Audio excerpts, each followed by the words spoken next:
प्रणाम आचार्य जी।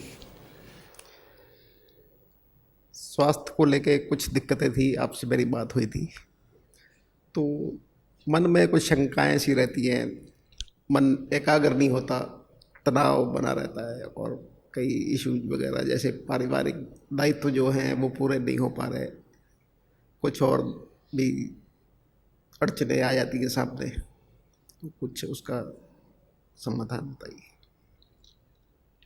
समाधान तो बताया था पूरा। सही व्यस्तता।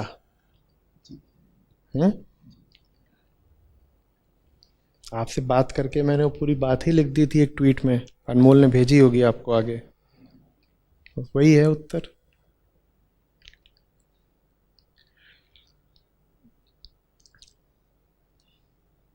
मन को अगर सही काम नहीं देंगे तो वो खुद को खाना शुरू कर देता है।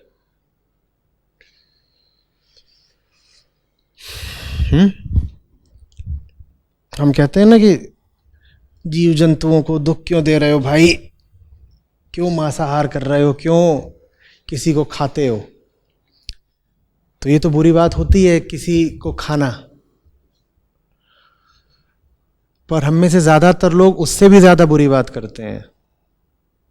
क्या करते हैं?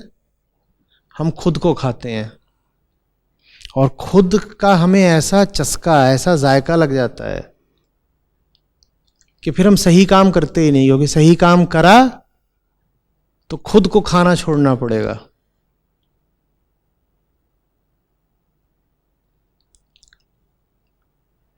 सही काम करा नहीं कि खुद को खाना छोड़ना पड़ेगा।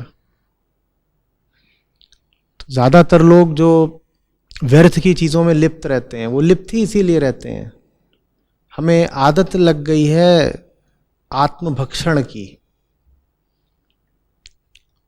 हम स्वभक्षी हो गए। हम क्या करते हैं? हम ऐसे खुद को खा रहे हैं आंतरिक तौर पर। एक आदमी खाली बैठा बैठा और कर क्या रहा है? खुद को खा रहा है। ना हाथ हिल रहा है, ना पांव हिल रहा है, मन चल रहा है और परेशानी बढ़ रही है, उसका रक्तचाप बढ़ता जा रहा है। हो सकता है कि नहीं, आप बैठे हुए हो बस आप कुछ उल जुलूल सोचना शुरू कर दें, देखिए आपका बीपी बढ़ जाएगा सिर्फ सोचने भर से। ये हम क्या कर रहे हैं? हम खुद को खा रहे हैं। तो मन को सही काम दीजिए, नहीं तो वो एक गलत काम पकड़ लेता है जो है आंतरिक विध्वंस का। वो खुद को,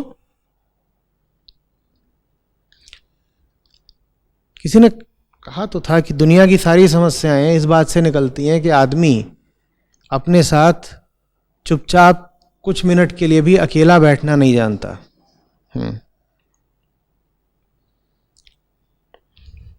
अब जब वो चुपचाप नहीं बैठ सकता,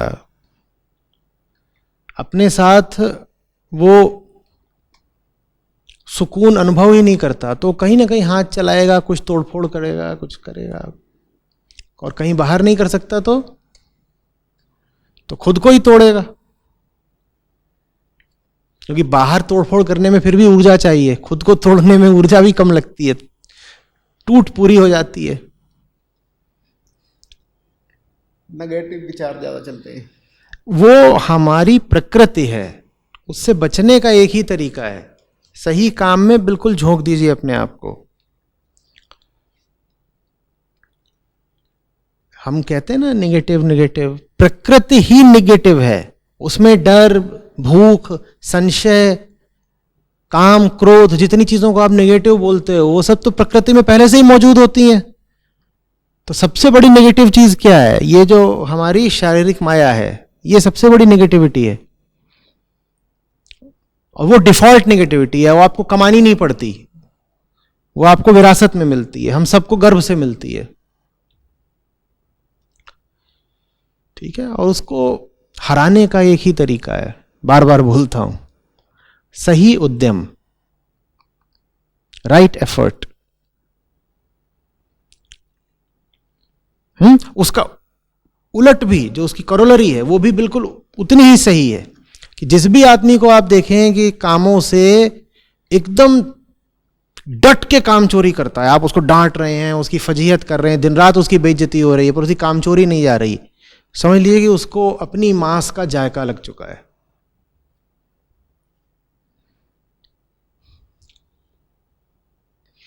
ये आदमी आदमखोर है और ये एक ही आदम जानता है।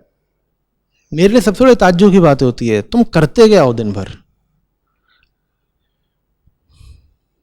अभी 1.5 घंटे दिन में काउंसलिंग करता, मैं करता क्या होगा दिन भर?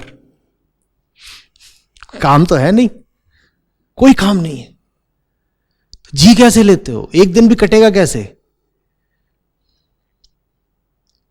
क्योंकि तुम अभी ऐसे तो हुए नहीं हो कि शांत निश्चल बैठ जाओ, बिल्कुल तुम कुछ ना कुछ कर तो रहे होगे। सही काम कर नहीं रहे तो कोई आंतरिक खुराफात कर रहे होगे।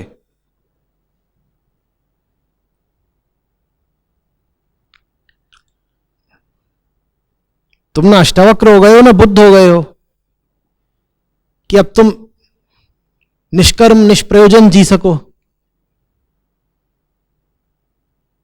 तो कर्म तो चल ही रहा होगा, प्रयोजन तो तुमने बना ही रखे होंगे। सही प्रयोजन नहीं है तो फालतू प्रयोजन, और सबसे फालतू प्रयोजन होता है भीतर ही भीतर खटना, भीतर ही भीतर अपने को ही बर्बाद करना। ये सोच रहे हैं, ये देख रहे हैं, इधर उधर लगे हुए हैं, ये सब क्या है? ये चीजें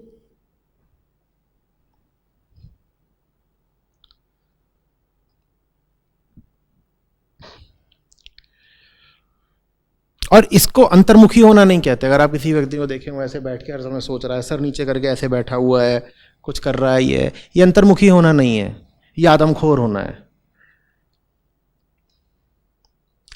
तुम्हें सही काम ना करना पड़े इसीलिए तुम बाहर देखने की जगह ऐसे हो गए हो, सर नीचे कर लिया है। क्योंकि जहां देखना चाहिए वहां देख लिया तो काम चोरी नहीं कर पाओगे ना।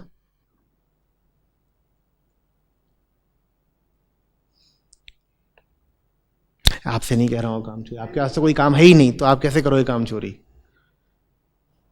मेरे पास तो काम बहुत है लेकिन काम हो नहीं पा रहा। तो फिर तो आप भी कर रहे हो काम चोरी। मैं अपने शब्द वापस लेता हूं।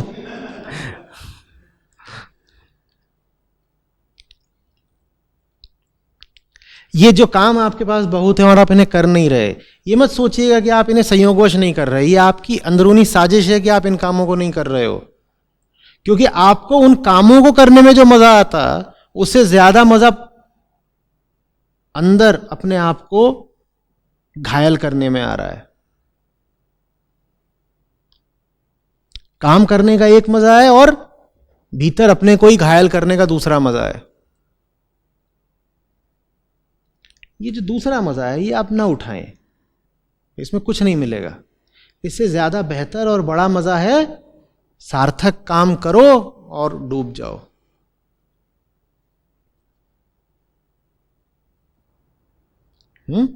आज भी डॉक्टर से कंसर्न करके आए, उनका तुम्हें कोई दिक्कत ऐसी नहीं है, कोई ऐसी बीमारी नहीं है। तो डॉक्टर ने पिछली बार भी यही बोला था, आप दोबारा चले क्यों गए उसके पास?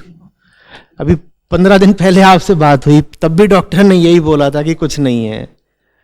आज फिर आप डॉक्टर के पास चले गए, क्यों चले गए पता है? एक महीन सी उम्मीद थी, काश इस बार बोल दे कि मुझे कोई बीमारी है। डॉक्टर अगर ये बोल दे ना कि मेरे को 4 गुना फीस दे दो, मैं लिख दूंगा कि तुम्हें बीमारी है, तो आप दे दोगे? आदमी कुछ भी करेगा सही काम से बचने के लिए। अगर बीमार हो गए तो सही काम करना नहीं पड़ेगा। डॉक्टर बस बोल दे किसी तरीके से कि मुझे कुछ है, नहीं तो काहे को कोई जाएगा बार बार डॉक्टर के पास? हो गया ना।